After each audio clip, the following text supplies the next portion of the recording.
YouTube Tamil மக்களுக்கு வணக்கங்க. இன்றைக்கி ஒரு பயனுள்ள ஒரு முக்கியமான அற்புதமான ஒரு மரத்தை தான் பார்க்க போகிறோம். அதாவது மூலம் நட்சத்திரம் தலைவிருட்சம் வந்து பார்த்திங்கன்னா ஆச்சா மரம். நிறைய பேர் கேள்விப்பட்டிருப்போம், சில பேர் நம்ம கேள்விப்பட்டிருக்க மாட்டோம். இதோட இங்கிலீஷ் பேர் வந்து பார்த்திங்கன்னா ஹார்ட்விக்கா பின்னாட்டா. தேக்கை விட கடினமான ஆச்சா மரம் இந்த மரம். இது வந்து மருத்துவ பயன்பாடு மற்றும் மரச்சாமான்கள் செய்ய பயன்படக்கூடிய மரம். ஆயிரக்கணக்கான மர வகைகள் காடுகளில் உள்ளன. அவற்றில் பலவற்றை நாம் உபயோகப்படுத்துவதே இல்லை. அப்படி ஒரு வகை மரம்தான் ஆச்சா மரம். இந்த ஆங்கில பெயர் ஹார்ட்விக்கியா பின்னாட்டா மரம். இம்மரத்தை நம்மில் பலர் இன்னமும் அறியாமல் இருக்கக்கூடும். இது மிகவும் வலிமையான மரம். இந்த ஆச்சா மரத்தில் தான் நாதஸ்வரம் செய்யப்படுகிறது. இம்மரத்தை பற்றி இராமாயணத்தில் வாலி வதையின் போது வாலி தனது உயிரை 7 மரங்களில் ஒளித்து வைத்திருந்ததாக எழுதப்பட்டிருக்கிறது. அந்த மகா மரம்தான் ஆச்சா. இந்த மரத்தின் வயர பகுதி கருஞ்சிவப்பு நிறத்தில் இருக்கும். இது தேக்கு மரத்தை விடவும் கடினமானது. இதன் அடர்த்தி மிகவும் அதிகம். நீரில் போட்டால் பறவையை போல மூழ்கிவிடும். 1 கன-மீட்டர் மரத்தின் எடை சுமார் 1150 கிலோ அளவில் இருக்கும். இவ்வளவு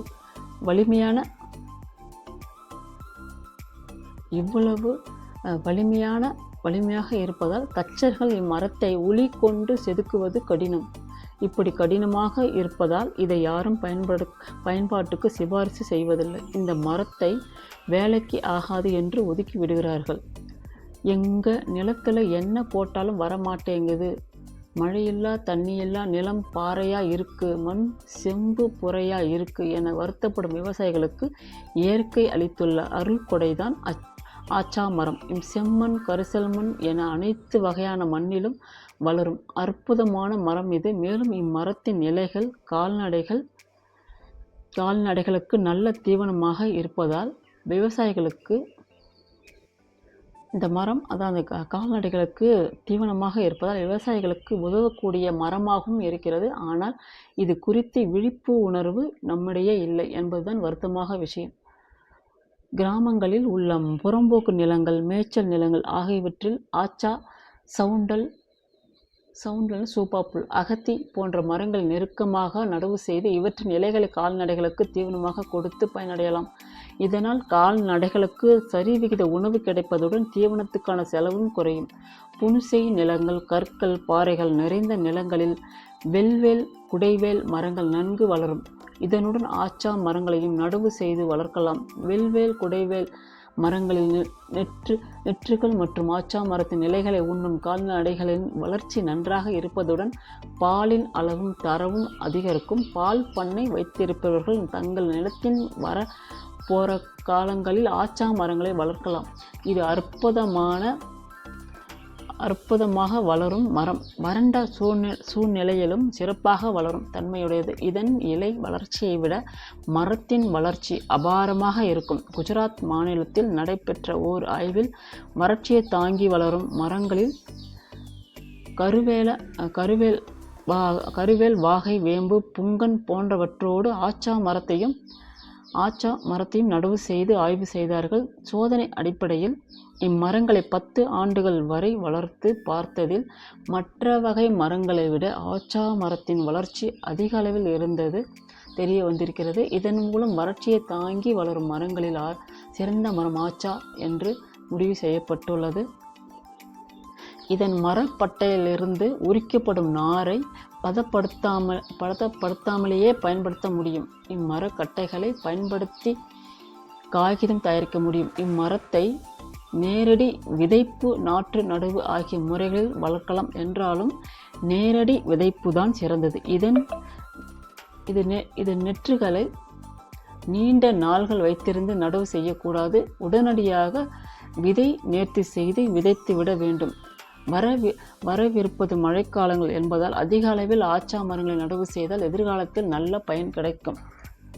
மழை மறைவு பிரதேசங்களுக்கு ஏற்ற மரம் ஆச்சா மரம். நீர் தேங்காத அனைத்து இடங்களிலும் வளரும் தன்மையுடையது. மேலும் பாறை, பாறை இடுக்குகள், இறுகிய மண் வகைகள் ஆகியவற்றிலும் வளரக்கூடியது.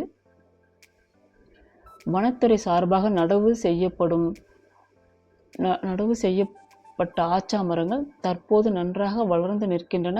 300 கிலோமீட்டர் வரை மழையளவு உள்ள பகுதிகளில் செழிப்பாகவும் 600 மில்லிமீட்டர் வரை மழையளவு உள்ள இடங்களில் மிகவும் செழிப்பாகவும் ஆச்சா மரம் வளரும். மழை மறைவு பிரதேசங்களுக்கும் ஆச்சா மரம் ஏற்ற மரமாக சொல்லப்பட்டிருக்கிறது. அடுத்து பார்த்தீங்கன்னா, இதன் கன்றை நடவு செய்ததிலிருந்து 3 ஆண்டுகள் வரை வேர் வளர்ச்சி இருக்கும். வேர் வளரும் காலங்களில் செடியின் வளர்ச்சி குறைவாகத்தான் இருக்கும்.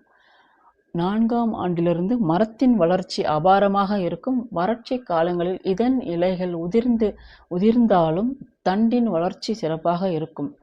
10 அடி இடைவெளியில் ஆச்சா கன்றுகளை நடவு செய்தால் சர்வ சாதாரணமாக 70 அடி முதல் 80 அடி உயரம் வரை வளரும். இது நீண்ட நாள்கள் வளரக்கூடிய மரம். இசைக்கருவிகள், ரயில் தண்டவாளங்களில் பதிக்கப்படும் கட்டைகள், சுரங்கங்களில் தூண்கள், உத்திரங்கள், கடைசல்கள், பொம்மைகள் ஆகியவற்றை தயாரிக்க ஆச்சா மரக்கட்டைகள் பயன்படுத்துகின்றன. புரியுதுங்களா மக்களே? அதாவது நான் படித்து காட்டிட்டேன். ஆனால் உண்மையில் இந்த ஆச்சா மரம் பார்த்திங்கன்னா நமக்கு சில பேருக்கு தெரியாது. நம்ம நாதஸ்வரம் பார்த்திங்கன்னா நிறைய வித்வான்கள் வச்சுருப்பாங்க. ஒரு மழமழப்பாக, ஒரு வழவழப்பாக, ஒரு ஷைனிங்காகவும் இருக்கும். எனக்கே அது தேக்காக தான் இருக்கும்னு நினச்சேன். ஆனால் தேக்கு இல்லை, ஆச்சா மரம். தேக்கை விட உறுதியான அந்த நாதஸ்வரம், அந்த மரம், அந்த ஆச்சா மரம். அதில் நல்ல அதாவது அந்த நிறைய நாதஸ்வர வித்வான்கள்லாம் வச்சுருக்கிறது பார்க்கும்போது ரொம்ப நாட்கள் வச்சுருக்காங்க பார்த்தீங்களா. அடிக்கடி இந்த நாதஸ்வரத்தை மாற்ற மாட்டாங்க. நல்ல ஒரு அருமையான மரம். அடுத்து பார்த்திங்கன்னா, இந்த மழை இருக்கிற இடத்துல செழுமையாக வளரும், மழை இல்லாத இடத்துல கொஞ்சம் பொறுமையாக வளரும்.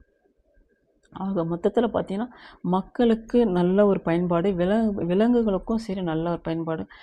மெயினாக கால்நடைகளுக்கு தீவனம் இல்லாத இப்போது நிறைய கிராமங்கள்லாம் பார்த்தா தீவனம் இல்லாமல் நிறைய ஆடு மாடுகள்லாம் வளர்க்குறதே கிடையாது, எல்லாம் கம்மியாகிடுச்சு. அதனால் இந்த ஒரு மரம் கொஞ்சம் அவங்களுக்கு அதாவது வீட்டு தோட்டமாக இருந்தாலும் சரி, கழனி கடை இருந்தாலும் சரி வளர்த்தாங்கன்னா அதாவது தீவனங்களும் கிடைக்கும், அது ஆட்டுக்கு தீவனமும் கிடைக்கும், நமக்கு நாட்டுக்கும் நல்ல அந்த மரங்களெல்லாம் நம்ம வீட்டுக்கு தேவையான அதாவது வீட்டுக்கு தேவையான அந்த ஜன்னலோ சரி, இல்லை அருவாலோ சரி, இல்லை இந்தமாதிரி நிறைய பயன்பாடுக்குள்ளான இந்த மரங்களை நம்ம பயன்படுத்திக்கலாம்.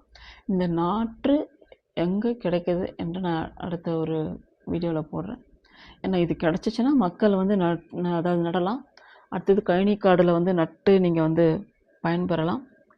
அடுத்தது எவ்வளோ ஒரு நம்ம ஏற்கனவே சொன்ன மாதிரி கருவேல மரம் நிறைய இருக்கிறதுல அது நமக்கு ஒரு மருத்துவ பயன்பாடுக்கு தவிர கால்நடைகளுக்கு அது யூஸ் இல்லை. அதே மாதிரி இந்த மரம் நீங்கள் வளர்க்கும் போது எல்லா விஷயத்துக்கும் நமக்கு நல்ல ஒரு பெனிஃபிட் தான். மருத்துவ சார்ந்த ஒரு பயணம் சரி, நல்ல ஒரு பணம் முதலீட்டும் நமக்கு கிடைக்கும். ஏன்னா இது தச்சர்களாலே அதை ஒளியாலே செதுக்க முடியாத அளவுக்கு ஒரு மரம்னா அது சாதாரண விஷயம் இல்லை. இரும்பு போன்ற மரம்னு சொல்லலாம். இதுக்கு இரும்பு மரனே என்ன பேர் வைக்கலாம். ஆச்சா மரத்துக்கு இன்னொரு பேர் இரும்பு மரனே வைக்கலாம். ஆனால் இதை வாங்கி அதாவது விவசாயிகளும் சரி, இல்லை தோட்டங்கள் இருக்கிற ஒரு மக்களும் சரி வாங்கி கொஞ்சம் நட்டிங்கன்னா நம்ம கால்நடைக்கும் யூஸ் ஆகும். அதாவது நம்ம வீட்டு பொருட்கள் இந்த செய்கிறதுக்கும் மற்ற கடைசலுக்கும் சரி.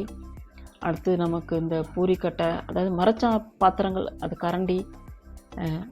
ஆனால் கடைகளும் நானும் பார்த்துருக்கேன். அந்த கரண்டியெல்லாம் கருப்பு நிறமாக இருக்கும், செந்நிறமாக இருக்கும். அது நல்ல காஸ்ட்லியான விலையாக தான் இருக்கும். அது எனக்கு தெரிஞ்ச ஆச்சா மரமாக தான் இருக்கும். ஏன்னா நமக்கு தெரிஞ்செல்லாம் தேக்கு மரம் மட்டும்தான் தெரியும், மற்றது நமக்கு எதுவும் தெரியாது.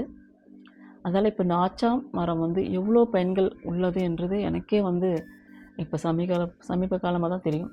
ஏன்னா நாதஸ்வரம் என்ன மரம்ன்ட்டு எனக்கு கேள்வி தான். எனக்கு முடிஞ்ச வரலாம் தேக்கு தானே காஸ்ட்லி, தேக்கு தான் நினச்சிருந்தேன். ஆனால் உண்மையில் இந்த ஆச்சா மரம் தான் அந்த நாதஸ்வரத்துக்கும் சரி, மருத்துவத்துக்கும் சரி, கால்நடைகளும் சரி ரொம்ப நமக்கு மக்களுக்கு ரொம்ப உறுதுணையாக இருக்கும் என்பது சந்தேகமே இல்லை. இந்த ஆச்சா மரம் நீங்கள் வந்து பார்த்துருப்பீங்க. இப்படி தான் அந்த இலைகளும் இருக்கும், அந்த பூக்களும் இப்படி தான் இருக்கும், அந்த பட்டைகளும் நான் வந்து பார்த்துருப்பீங்க. அது ரொம்ப இந்த மரங்களோட பயன்பாடு மக்களுக்கு தெரியணும், அது வந்து மக்கள் பயன்படுத்தணும் அப்படின்றத என்னோட இந்த வீடியோ. அதேமாரி இப்போ நான் எப்படி இந்த மரத்தை பற்றி நான் மக்கள்கிட்ட சொல்லணும் அப்படின்னு நினச்சேன்னா, இது சில பேருக்கு தெரியாது. ஆச்சா மரன்றதே வந்து நிறைய மக்களுக்கு தெரியாது. அது தெரிஞ்சு, ஏன்னா இந்த மாதிரி இலையோட இது வந்து பார்த்தீங்கன்னா, இந்த இலை பட்டை இருக்குங்களா, இது காஞ்ச உடனே நம்ம சமையலுக்கு பயன்படுத்துகிற இலை மாதிரி இருக்குது. இது வந்து இருவாச்சி இலை, நீங்கள் கேள்விப்பட்டிருப்பீங்க. இருவாச்சி இலைன்னா நம்ம வந்து துவையலுக்கு நம்ம பயன்படுத்துவோம். அதே மெத்தடில் தான் இருக்குது இந்த இலை வந்து பார்த்திங்கன்னா. அதாவது 2 இலையாக பிரிஞ்சிருக்கு பாருங்கள் இந்த மரம். அதால் இந்த மரம் வந்து எவ்வளோ சக்தி உள்ளதுன்னு சொல்லிட்டு இப்போ தான் தெரியுது. அவ்வளோ வலிமையான ஒரு மரம். இந்த எனக்கு தெரிஞ்சு பார்த்த உடனே தெரியுது இருவாச்சி இலை மாதிரி. சரி நேயர்களே, நன்றி.